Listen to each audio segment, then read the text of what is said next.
Fala galera, vocês já me conhecem, né? Vocês sabem que eu me chamo Ariel Nascimento, sou professor de Geografia do Força Máxima, beleza? A gente vai trabalhar hoje com o módulo 6, um módulo que não é difícil, um módulo que alguns de vocês já tiveram, um módulo que alguns de vocês ainda vão ter, tá? Não sei quando vocês estarão assistindo essa videoaula, mas alguns já, como eu falei, já possam ter tido esse conteúdo, outros ainda vão ter, tá? Espero que vocês estejam em casa, espero que vocês estejam se cuidando e digo que em algum momento a gente vai conseguir se ver pessoalmente. Falo para vocês que não tem como voltar ao normal, né? Eu acho que essa pandemia, eu não falo que tem o lado bom da pandemia, mas eu digo que essa pandemia ela está conseguindo trazer algumas reflexões de uma forma muito mais incisiva, de uma forma muito mais fácil, entre aspas, de se entender, como por exemplo o quanto que é muito importante nós termos um saneamento básico de qualidade e a higiene, né, ela é necessária para a sobrevivência humana. Né? Então, lavar essa política de lavar a mão, observar a questão dos alimentos e, enfim, a própria questão de como se propaga a contaminação, né? A galera está sabendo de uma forma melhor, não é mesmo? Então eu digo que essa pandemia ela não está trazendo necessariamente lados bons, mas ela está gerando facilidades para algumas reflexões, né? Coisas que no dia a dia as pessoas não estariam refletindo. Então eu acho que esse é o ponto, né? Espero que vocês estejam bem e vamos começar o módulo 6 que fala sobre divisão internacional do trabalho. Turma, olha só, vocês estão percebendo que eu estou numa sala diferente, né? Não estou no meu quarto, normalmente eu gravo essas videoaulas no meu quarto, só que eu estou fazendo um teste, né? Então, obviamente, eu estou olhando, né, a qualidade do vídeo, estou olhando a qualidade do som, estou olhando a qualidade da imagem conforme a luminosidade, né? E não temos o quadro, né, o que eu acho que pode facilitar para vocês no quesito de copiar a matéria. Só que como esse conteúdo ele é teórico, eu vou falar de uma forma lenta. Então, assim, vocês têm também a oportunidade de pausar e voltar o vídeo quantas vezes vocês quiserem. Inclusive, não esqueçam de se inscrever no canal aqui, não é mesmo? Mas brincadeiras à parte, vamos discutir aí um pouquinho sobre DIT, tá? Que se chama Divisão Internacional do Trabalho, tá? E esse conteúdo, ele é um conteúdo que ele traz consigo informações dos módulos anteriores, tá? Então vocês precisam relembrar das aulas de Revolução Industrial, primeira, segunda e terceira, para conseguirem entender até mesmo o quanto que essas revoluções industriais influenciaram e alteraram toda a dinâmica do trabalho internacionalmente falando, tá? Então, quando a gente fala de divisão internacional do trabalho, a gente precisa entender que a divisão internacional do trabalho ela gera alterações conforme o desenvolvimento tecnológico daquele momento histórico. Né? Então a gente vai estudar a divisão internacional do trabalho assim como as revoluções industriais, através de etapas. Tá? Obviamente a gente não precisa ficar aqui com a geografia, a gente não precisa ficar qualificando, né, a data, período tal, ano tal, mas a gente acaba, de certa forma, falando, mas esse não é o ponto mais importante da aula. Tá? Então vamos lá. Quando a gente fala de divisão internacional do trabalho, eu quero discutir com vocês a partir de qual momento o mundo ele começa a ter essa dinâmica globalizante, essa dinâmica mundializante, né? Resumidamente, a partir de qual momento o mundo começa a ter trocas econômicas, não é mesmo? Trocas comerciais, obviamente, que vão favorecer a economia de determinados países. Eu estou falando no período mercantilista, né?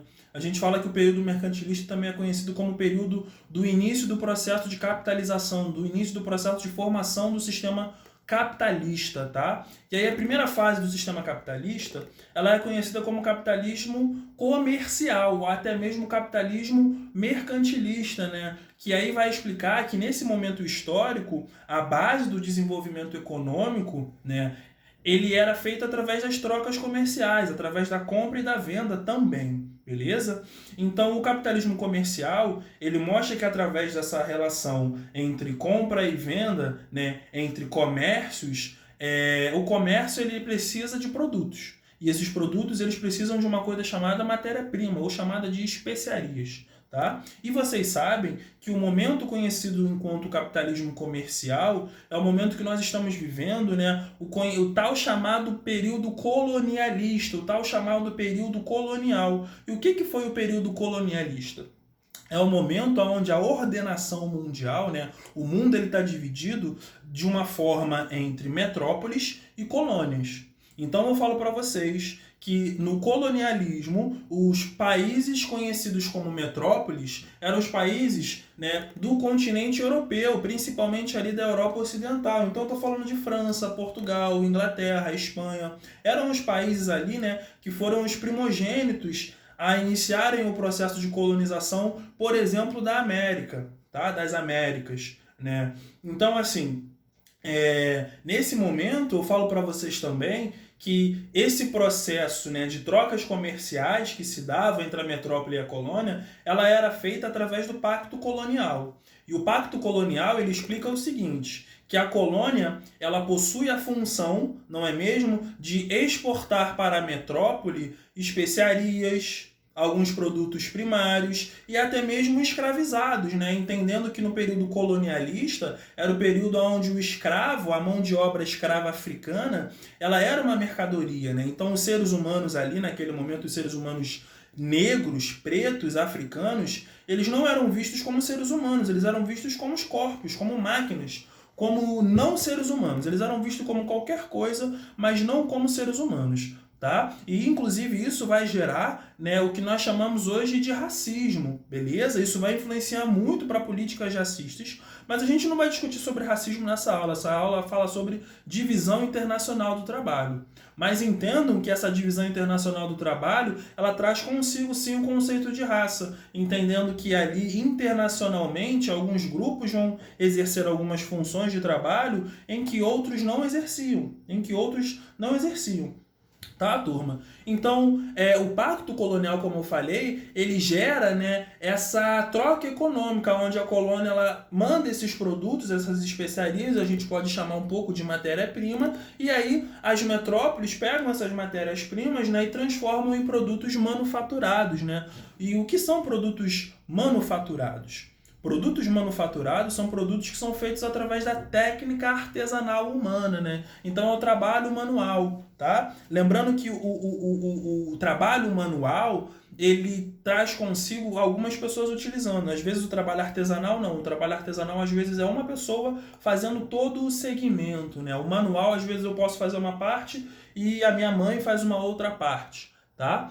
Então a gente fala que a origem da DIT ela se dá nesse momento aí que nós conhecemos como capitalismo comercial, como capitalismo mercantil, aonde o pacto colonial ele vai determinar essas trocas comerciais entre as metrópoles e as colônias. Tá? E aí agora a gente vai entrar no momento onde essa origem dessa DIT, o tempo vai passando, né, os processos vão acontecendo e a própria divisão internacional do trabalho ela vai se transformando, mas ao mesmo tempo ela vai o quê? Se estabilizando, ela vai se determinando, ela vai se consolidando. Então a gente fala agora que a consolidação da DIT ela vem, né, num período posterior ao capitalismo comercial, que é qual? O capitalismo industrial. Vocês entendem que agora o capitalismo industrial, ele fomenta, inclusive, né, que as metrópoles agora não exportam mais produtos manufaturados. As metrópoles agora exportam o quê? Produtos maquinofaturados. Então eu estou falando agora de produtos que são feitos com o auxílio de máquinas. Beleza? E ao mesmo tempo, né, esses produtos agora que são feitos com o auxílio de máquinas, essas máquinas elas têm uma necessidade energética. As máquinas, assim como nós, seres humanos, eles precisam de um combustível. Nós precisamos nos alimentar. As máquinas, elas precisam de algum combustível para elas continuarem rodando, né? E qual foi o combustível que foi inovador, por exemplo, na primeira Revolução Industrial? A gente fala que o primeiro combustível inovador na primeira Revolução Industrial é o carvão mineral, não é o carvão vegetal, tá? O carvão vegetal é o do churrasco, que é um carvão que é extraído do vegetal. Então eu estou falando, gente, de extrativismo. Eu olhei para baixo, vou pegar minha garrafa d'água. Estou falando de extrativismo o quê? Vegetal. enquanto o carvão mineral faz parte do extrativismo mineral. Gente, só um segundo. Olha, vocês precisam se hidratar, tá? Mas continuando. No capitalismo industrial, a gente fala que é um momento onde a DIT, né, a Divisão Internacional do Trabalho, ela vai se consolidar, ela vai se determinar, né, ela vai deixar uma determinância aí, que são os países em que antes eram colônias. Hoje eles trazem consigo, né, uma herança colonial que vai mostrar aí, vai provar pra gente que eles vão continuar com as suas atividades econômicas, né, voltadas para as áreas primárias. Então, os países que já exportavam produtos primários, que eram das colônias, elas vão continuar exportando produtos primários. Enquanto os países agora que produziam produtos manufaturados, agora eles estão produzindo, como eu falei, produtos maquinofaturados. E, obviamente, né, esses produtos maquinofaturados, eles são produtos que possuem um valor agregado muito maior, o que vai possibilitar um desenvolvimento econômico muito mais rápido e muito maior do que esses países agora, né, que vendem, desses países que antigamente eram colônias, que vendem matérias-primas. Então é muito simples vocês entenderem que é mais fácil você ficar rico vendendo Ferrari do que você ficar rico vendendo banana. Porque uma Ferrari é muito mais cara do que uma banana. Quantas bananas, quantos cachos de banana vocês precisariam vender para alcançar o mesmo custo do que uma Ferrari se tem? Então vocês conseguem entender que desde o período do capitalismo comercial a gente vai percebendo, né, que a origem da divisão internacional do trabalho ela já traz consigo a origem dessa desigualdade econômica, como consequência dessa exploração, né, dessa superexploração que acontece no capitalismo comercial, mas que agora no capitalismo industrial, principalmente na primeira revolução industrial, né, a exploração dessas áreas ela aumenta muito mais. Porque agora a gente está falando de mais produtos, de uma demanda muito maior de matéria-prima. E aí como é que fica a consolidação? Ora bolas, é a mesma coisa. As antigas colônias agora exportam matéria-prima, e aí na segunda revolução industrial a gente pode inserir o combustível fóssil, né? E os países industrializados vão exportar o quê? Produtos o quê? Industrializados. Essa é a consolidação da DIT, essa é a divisão que a gente entende no 8º ano de quais são as características dos países desenvolvidos para os subdesenvolvidos, onde os subdesenvolvidos vão nascer com essa herança, vão nascer com essa característica de exportar commodities, de exportar produtos primários. E os países desenvolvidos vão nascer com a característica de exportar produtos industrializados, de produtos com uma tecnologia muito mais elevada em comparação aos países subdesenvolvidos.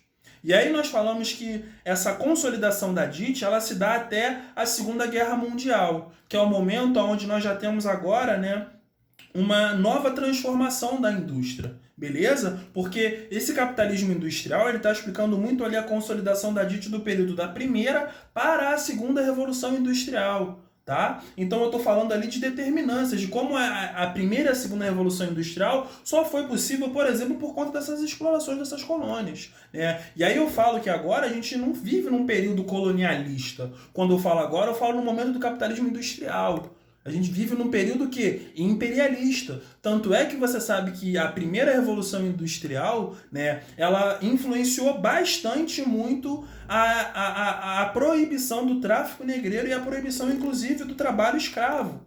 Pelo fato de que agora os trabalhadores eles precisam consumir. Porque se essas pessoas não consumirem esses produtos, não faz sentido a gente ter que produzir uma porrada de produtos por aí. Então, que fique bem claro isso. Que fique bem claro isso. Então, turma, quando a gente chegar ali no momento em que nós falamos do pós-Segunda Guerra Mundial, vocês estudaram, se eu não me engano comigo, a terceira Revolução Industrial. E aí a terceira Revolução Industrial ela tem característica, por exemplo, da robotização, agora da inserção da máquina no lugar do ser humano. Minha caneta tinha caído. No lugar do ser humano, aí a gente fala de transferência. E aí como é que fica a divisão internacional do trabalho nesse período após a Segunda Guerra Mundial? Nesse período onde agora nós temos países que têm a perspectiva, não é mesmo? Agora na Guerra Fria a gente não está falando da descolonização afroasiática, a gente não está falando agora de países em que hoje têm a possibilidade de escolherem, entre aspas, como será o desenvolvimento econômico? Por que eu botei escolherem entre aspas? Porque se um país quiser passar a ser industrializado, ele tem a opção. Eu não estou falando que ele vai conseguir. Estou falando que ele tem a opção. Antes, enquanto ele era uma colônia, ele não tinha opção, entende? Então agora, enquanto ele não é mais uma colônia, agora, enquanto ele é um país independente, ele tem a possibilidade minimamente de escolher qual é a atividade econômica que ele vai investir mais. Gente, não estou falando de uma forma utópica que o Brasil, quando ele se tornou independente de Portugal, ele falou, agora eu tenho indústria, vou colocar indústria.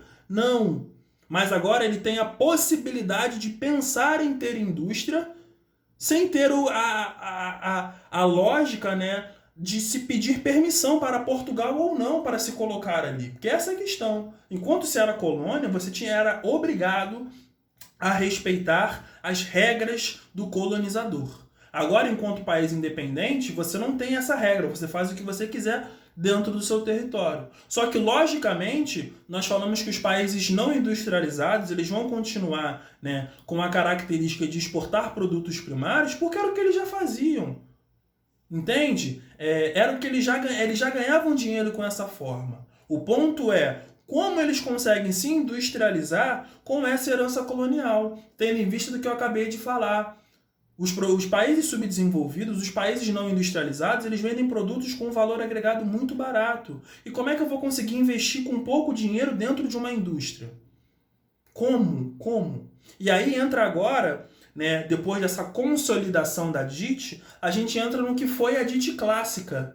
Ainda não entrei na nova DIT, estou na DIT clássica. E o que foi a DIT clássica? A DIT clássica, né, ela mostra um pouquinho no período da Guerra Fria, por exemplo, na década de 60, 70 e 80, em que, como era a divisão internacional do trabalho naquele momento? Nós temos, vamos pegar o caso do Brasil, né, o processo de industrialização do Brasil ali com Getúlio Vargas e depois com o JK, né?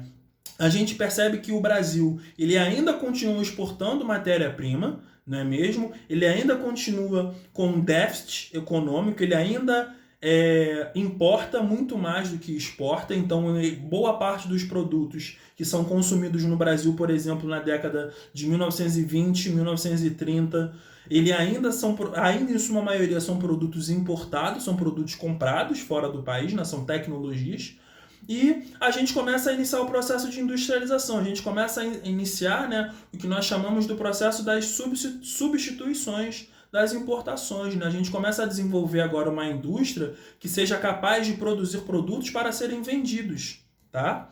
Então, assim, na DIT clássica, a gente fala agora que os países subdesenvolvidos eles exportam matéria-prima, beleza, minerais, e combustíveis, mas ao mesmo tempo nós falamos também que os países industrializados, para além de venderem produtos industrializados, né, produtos com alto grau tecnológico, eles também eles também fazem investimento. Né? E quando eu falo em investimento, eu estou falando em empréstimo, gente. Por que empréstimo é considerado um tipo de investimento? Porque o investimento traz a palavra consigo retorno. Então, investimento é um dinheiro que você coloca ali, e que em algum determinado momento esse dinheiro ele vai te trazer um retorno, né? Ele vai te trazer mais dinheiro. É a lógica da financiarização da economia. A gente está falando agora que dinheiro, através do dinheiro, você consegue fazer render mais dinheiro. Isso não é realidade. Quem faz render dinheiro é a força dos trabalhadores. Mas na lógica hoje da Bolsa de Valores, se você coloca um dinheiro ali, aquelas ações vão sendo valorizadas e desvalorizadas através de conceitos que não cabe a gente discutir agora, vai fazer com que você tenha mais lucro ou menos lucro, ou até mesmo uma perda. Né? Menos lucro não significa dizer perda. Menos lucro é que você ganhou menos do que você poderia ganhar. Perda é quando você não ganha nada. Tá? Então, turma, nesse momento de financiarização da economia, o empréstimo ele serve enquanto investimento porque você está fazendo, de certa forma, aquele país, né, está te devendo dinheiro. Então, eu vendo tecnologia para aquele país, só que aquele país não tem dinheiro para comprar, porque os produtos que ele vende não fazem com que ele consiga arrecadar, tem uma arrecadação fiscal, né, muito grande. Né? Quando eu falo arrecadação fiscal, não é de imposto, mas assim, o quanto que ele vende não tem um valor favorável para a compra de tecnologia, né, de produtos tecnológicos. Então, o Brasil, ele se vê na necessidade, por exemplo, de fazer empréstimos, porque os produtos que a gente vendia não tinham a lucratividade necessária para comprar tecnologia. Então, eu preciso da tecnologia dele, mas ao mesmo tempo preciso do dinheiro para comprar aquela tecnologia. E aí isso a gente vai fazendo que fica numa dinâmica de dependência muito enorme, que é o que nós falamos do desenvolvimento desigual e combinado, né? O que é o desenvolvimento desigual e combinado? São formas de se desenvolver o planeta Terra de formas totalmente desiguais, mas que, de certa forma, essa desigualdade ela é combinada, onde nós entendemos que é necessário em que exista países que dependam de outros países, para que esses países aí se desenvolvam. Né? Então, a divisão internacional do trabalho, quando eu falei que é importante a gente ter noção das revoluções industriais, é para entender o quanto que essas revoluções industriais elas possibilitaram nessas alterações, não é mesmo? Porque a gente pode entender enquanto consequência, né, por exemplo, dessa DIT clássica, é o seguinte: eu sou um país que precisa de indústria. Vamos pensar o Brasil na década de 50, década de 60. Década de 50, né? Eu sou um país que precisa de indústria. Como é que eu vou ter indústria? Construindo. Tá, mas será que todas as indústrias vão vir aqui? A gente precisa atrair outras. Então a gente constrói uma indústria para poder atrair outras, né? Por conta dos serviços. Mas a gente não tem dinheiro, então a gente pede dinheiro emprestado, tá?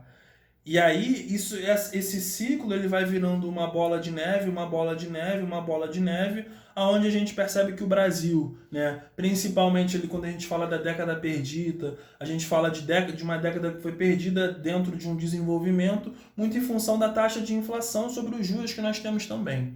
Tá? E aí quando a gente fala de nova DIT, a gente está falando da consequência da globalização, da consequência desse avanço, não é mesmo, da tecnologia, né? Muito como consequência agora de uma outra parte da terceira revolução industrial. Né? Porque quando a gente fala de globalização, a gente está falando de uma aproximação econômica, cultural, social entre os países do globo terrestre. E que, obviamente, isso vai gerar consequências. Então, na nova DIT, né, a nova divisão internacional do trabalho, eu estou falando agora de países que antes não eram industrializados, mas que, como consequência desses empréstimos, agora eles conseguem se o quê? Se industrializar de certa forma. E aí, como é que fica? Né? Os países não industrializados, ou os países industrializados, vou chamar países emergentes, tá? Os países emergentes como o Brasil vendem para os Estados Unidos matéria-prima? Vende para os Estados Unidos também, o que a gente pode falar de produtos industrializados com baixo valor agregado. Tá? Por exemplo, a gente pode falar até mesmo de aparelhos de tênis que são vendidos no Brasil, mas que não tem a mesma tecnologia de que um tênis da Nike ou que um tênis da Adidas, não? Até mesmo o próprio computador da Positivo, né? Em comparação ao computador, por exemplo, da Samsung, que não é norte-coreana, né? Um computador da Positivo, ele é um computador bom? Mas os computadores da Samsung são computadores o quê? Melhores. Então, os países subdesenvolvidos e emergentes, nessa nova DIT, né, como consequência da globalização, eles têm como característica a exportação de produtos primários, que nós chamamos de commodities, tá? Nós temos a venda de royalties. O que é royalties? É a permissão da extração da matéria-prima naquele lugar. Então você paga um aluguel para aquele país para você poder, por exemplo, explorar petróleo. O que são os royalties do petróleo? Os Estados Unidos comprou royalties do petróleo da Petrobras. Então os Estados Unidos está comprando a permissão de poder fazer extração de petróleo num determinado lugar no Brasil. Tá? É a permissão. Que ainda está vinculada à lógica da exportação da matéria-prima, né? E, ao mesmo tempo, esses países desenvolvidos, a gente também está pagando agora o empréstimo, né? Essa é a realidade. A gente tem que pagar os empréstimos desse desenvolvimento industrial. E aí, o que fica para os países desenvolvidos enquanto eles estão recebendo isso tudo, né? O que eles cedem ainda? Eles ainda continuam cedendo produtos agora com um grau tecnológico muito maior. Vamos botar, por exemplo, aí os telefones celulares. Hoje o Brasil, ele não tem nenhuma produção de aparelho celular, né? A gente não tem nenhuma marca de aparelho de telefone que seja, como eu posso dizer, própria brasileira, que seja muito forte, né? Mas a gente entende que essa nova DIT ela vai gerar guerras fiscais também. O que serão essas guerras fiscais? É a guerra que os países que querem essas empresas industrializadas, essas transnacionais, querem eles ali dentro do seu território para poderem, por exemplo, ter emprego. Então, tipo, eu tô falando que dois países vão começar a oferecer isenção fiscal para uma empresa norte-americana, para que essa empresa norte-americana coloque sua sede ali dentro, para que essa sede de alguma forma consiga gerar um emprego, uma empregabilidade mínima, consiga trazer desenvolvimento. Quais são as consequências dessa DIT clássica? A gente pode falar, por exemplo, que no caso da China, né, agora que a globalização possibilitou a China ter várias montadoras, né, a gente percebe que muitos lugares passaram a ficar com uma desigualdade social muito maior, porque hoje os países subdesenvolvidos ou emergentes que são industrializados, eles não são industrializados porque eles estão recebendo investimento necessariamente na qualificação da sua população. Eles estão sendo industrializados pelo fato de que eles estão recebendo investimento de outros países, mas esses outros países estão investindo no seu território pelo fato das facilidades que eles têm em produzir. Então a gente está falando de isenção fiscal, a gente está falando de flexibilização de lei trabalhista, a gente está falando de flexibilização de leis ambientais, que possibilitam uma maior lucratividade. Então, se eu poluir um rio e eu não tiver que pagar uma multa por isso, obviamente eu vou ter um lucro maior, porque eu não preciso me preocupar em pagar multa caso eu polua algum rio, tá? Gente, essa foi a aula de Divisão Internacional do Trabalho. Esse foi o módulo 6 de Geografia para o 9º ano, tá? E tamo junto. Valeu!